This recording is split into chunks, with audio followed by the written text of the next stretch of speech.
dîner de gala. Parce que je suis marraine de cette association sur les bancs de l'école. Je viens chanter ce soir pour l'association sur les bancs de l'école. Quand on sait qu'il y a encore 50% des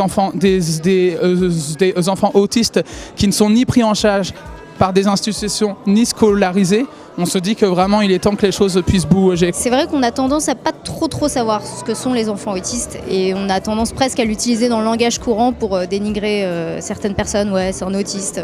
Alors qu'au final c'est des personnes, des enfants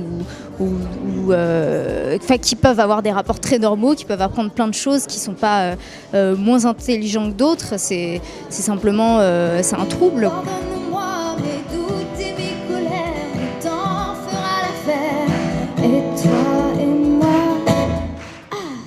C'est une association de soutien aux familles d'enfants avec autisme.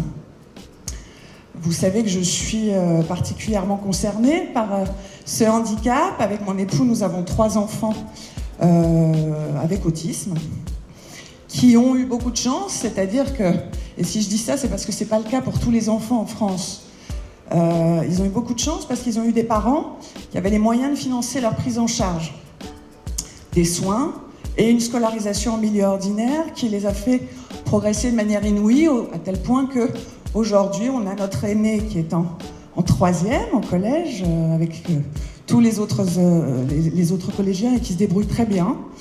Une de nos jumelles qui est en 6e.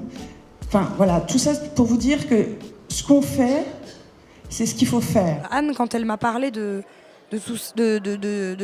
l'association, elle m'a pas du tout demandé d'être marraine. Elle m'avait demandé de venir à ce dîner de gala qui avait lieu aussi l'année dernière. Et avant ça, je lui ai dit mais avec grand plaisir, mais j'ai besoin d'aller dans la maison de TED pour rencontrer les enfants, pour voir ce que vous faites. On a créé une maison qui s'appelle la maison de TED, qui se trouve dans le 15e arrondissement de Paris, qui prend aujourd'hui en charge une centaine de familles.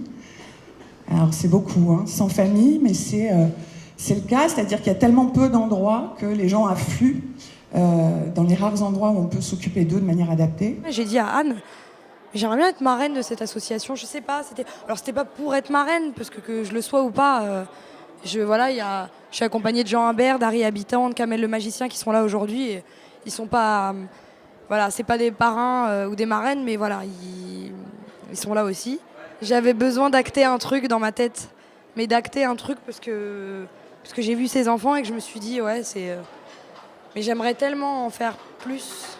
Ouais. Pour avoir travaillé avec des enfants autistes, je pense que c'est vraiment une structure qui est très très bien parce que le fait que ça soit comme une maison, justement, ça enlève ce côté trop, des fois impressionnant pour les enfants autistes, des institutions, de tout le côté sérieux et ce côté familial, je trouve ça vraiment important. J'aimerais bien que les gens, les parents qui ont des enfants autistes aussi, ne se sentent pas seuls. Je crois qu'il n'y a pas pire que de se sentir seul quand la vie est pas facile. La maison de TED au quotidien, moi ça m'a apporté en tant que maman, puisqu'il y a des espaces le samedi après-midi qui nous sont consacrés, où on peut venir pendant que nos enfants sont gardés.